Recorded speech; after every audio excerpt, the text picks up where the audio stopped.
Chapitre 21. La note secrète. Le marquis le fit appeler. Monsieur de La Mole semblait rajeuni, son œil était brillant.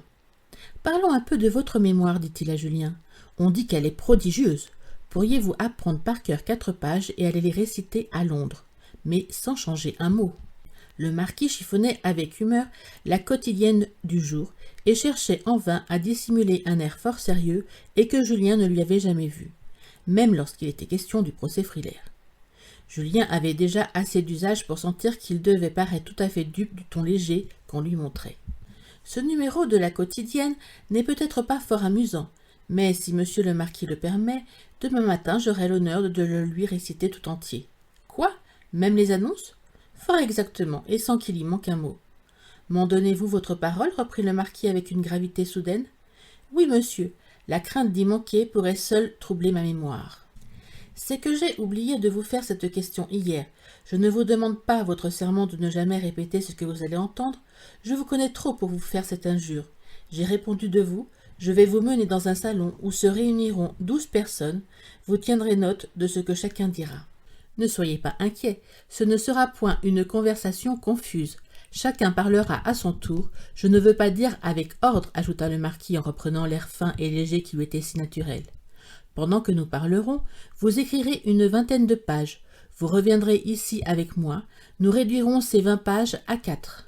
Ce sont ces 4 pages que vous me réciterez demain matin au lieu de tout le numéro de la quotidienne. Vous partirez aussitôt après. Il faudra courir la poste comme un jeune homme qui voyage pour ses plaisirs. Votre but sera de n'être remarqué de personne. Vous arriverez auprès d'un grand personnage. Là, il vous faudra plus d'adresse. Il s'agit de tromper tout ce qui l'entoure, car parmi ses secrétaires, parmi ses domestiques, il y a des gens vendus à nos ennemis et qui guettent nos agents au passage pour les intercepter. Vous aurez une lettre de recommandation insignifiante. Au moment où son Excellence vous regardera, vous tirerez ma montre que voici et que je vous prête pour le voyage. Prenez-la sur vous, c'est toujours autant de fait. Donnez-moi la vôtre. Le duc lui-même daignera écrire sous votre dictée les 4 pages que vous aurez apprises par cœur. Cela fait, mais non plus tôt, remarquez bien, vous pourrez, si son Excellence vous interroge, raconter la séance à laquelle vous allez assister. Ce qui vous empêchera de vous ennuyer le long du voyage, c'est qu'entre Paris et la résidence du ministre, il y a des gens qui ne demanderaient pas mieux que de tirer un coup de fusil à monsieur l'abbé Sorel. Alors sa mission est finie et je vois un grand retard. Car mon cher, comment serons-nous votre mort? Votre zèle ne peut pas aller jusqu'à nous en faire part. Courez sur le champ acheter un habillement complet, reprit le marquis d'un air sérieux. Mettez-vous à la mode d'il y a 2 ans. Il faut ce soir que vous ayez l'air peu soigné. En voyage, au contraire, vous serez comme à l'ordinaire. Cela vous surprend? Votre méfiance devine? Oui, mon ami. Un des vénérables personnages que vous allez entendre opiner est fort capable d'envoyer des renseignements, au moyen desquels on pourra bien vous donner au moins de l'opium le soir, dans quelque bonne auberge où vous aurez demandé à souper. Il vaut mieux, dit Julien, faire 30 lieues de plus et ne pas prendre la route directe. Il s'agit de Rome, je suppose. Le marquis prit un air de hauteur et de mécontentement que Julien ne lui avait pas vu à ce point depuis Bray-le-Haut. C'est ce que vous saurez, monsieur, quand je jugerai à propos de vous le dire. Je n'aime pas les questions. Ceci n'en était pas une, reprit Julien avec effusion. Je vous le jure, monsieur, je pensais tout haut. Je cherchais dans mon esprit la route la plus sûre. Oui, il paraît que votre esprit était bien loin. N'oubliez jamais qu'un ambassadeur, et de votre âge encore, ne doit pas avoir l'air de forcer la confiance. Julien fut très mortifié. Il avait tort. Son amour-propre cherchait une excuse et ne la trouvait pas. Comprenez donc, ajouta monsieur de La Mole, que toujours on en appelle à son cœur quand on a fait quelque sottise. 1 heure après, Julien était dans l'antichambre du marquis avec une tournure subalterne, des habits antiques, une cravate d'un blanc douteux et quelque chose de cuistre dans toute l'apparence. En le voyant, le marquis éclata de rire, et alors seulement la justification de Julien fut complète. Si ce jeune homme me trahit, se disait monsieur de La Mole, à qui se fier? Et cependant, quand on agit, il faut se fier à quelqu'un.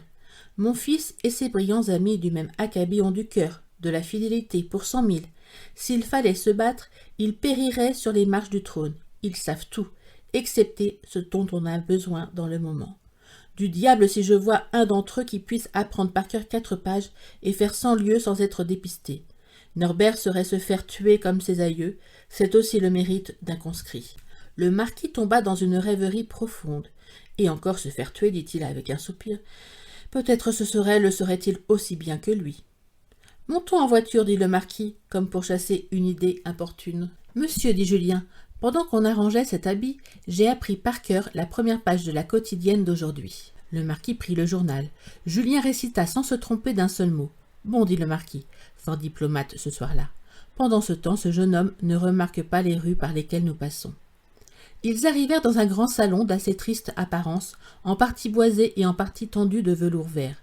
Au milieu du salon, un laquais renfrogné achevait d'établir une grande table à manger, qu'il changea plus tard en table de travail au moyen d'un immense tapis vert tout taché d'encre, dépouille de quelques ministères.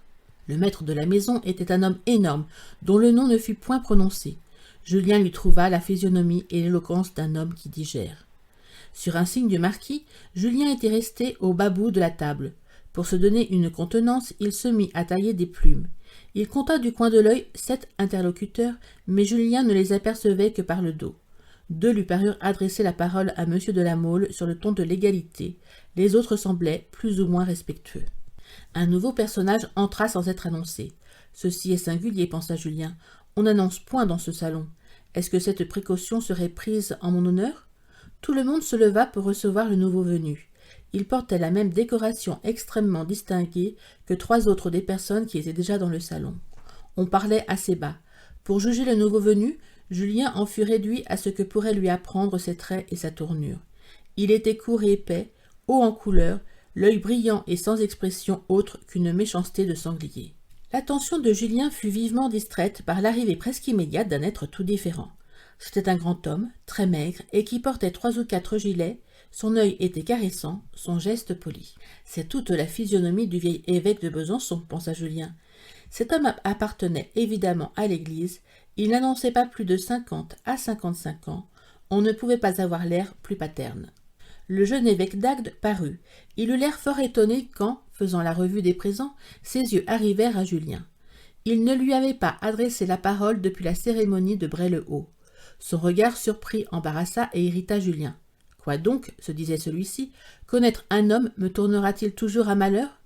Tous ces grands seigneurs que je n'ai jamais vus ne m'intimident nullement, et le regard de ce jeune évêque me glace. Il faut convenir que je suis un être bien singulier et bien malheureux. Un petit homme extrêmement noir entra bientôt avec fracas et se mit à parler de la porte. Il avait le teint jaune et l'air un peu fou. Dès l'arrivée de ce parleur impitoyable, des groupes se formèrent, apparemment pour éviter l'ennui de l'écouter.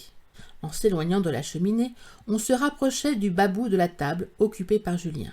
Sa contenance devenait de plus en plus embarrassée, car enfin, quelque effort qu'il fit, il ne pouvait pas ne pas entendre, et quelque peu d'expérience qu'il eût, il comprenait toute l'importance des choses dont on parlait sans aucun déguisement, et combien les hauts personnages qu'il avait apparemment sous les yeux devaient tenir à ce qu'elles restassent secrètes. Déjà, le plus lentement possible, Julien avait taillé une 20aine de plumes. Cette ressource allait lui manquer. Il cherchait en vain un ordre dans les yeux de M. de La Mole. Le marquis l'avait oublié. « Ce que je fais est ridicule, se disait Julien en taillant ses plumes. Mais des gens à physionomie aussi médiocre et chargés par d'autres ou par eux-mêmes d'aussi grands intérêts doivent être fort susceptibles. Mon malheureux regard a quelque chose d'interrogatif et de peu respectueux qui sans doute les piquerait. Si je baisse décidément les yeux, j'aurais l'air de faire collection de leurs paroles. » Son embarras était extrême, il entendait de singulières choses.